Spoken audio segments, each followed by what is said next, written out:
નમસ્તે મિત્રો, વાડીની વાતો ચેનલમાં તમારું સ્વાગત છે। હું તમને આજે અમારી વાડીમાં વાવેલું બદામનું ઝાડ બતાવી રહ્યો છું। તમે આમાં જોઈ શકો કે બદામ આવેલી છે। 2 વર્ષ પહેલાં આ ઝાડ વાવ્યું હતું। આ વર્ષે તેમાં બદામ આવવાની શરૂઆત થઈ છે। આ વખતે પહેલી વાર બદામ આવી છે। તો નાનું અમથું ઝાડ છે, હું તમને બતાવું।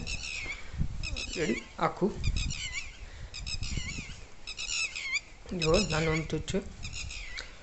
હું તમને હવે બતાવું અમારી વાડીમાં વાવેલું સંતરાનું ઝાડ જે વર્ષો પહેલાં વાવ્યું છે।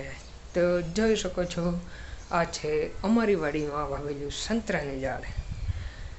જો આમાં નાના નાના સંતરા આવ્યા છે, પણ તે અમે ખાતા નથી, કારણ કે તે પાકતા જ નથી। તો જોવો હવે તો આપણી વાડીમાં ખલેલી પણ છે, તેમાંથી આજે ખલેલું કર્યું છે।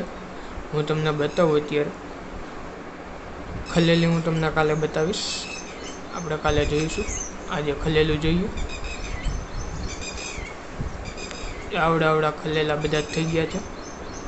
હવે પાકે ત્યાં સુધી જવાનું છે, કેવડા થાય છે, કેવું ફળ આવે છે આપણે જોઈશું।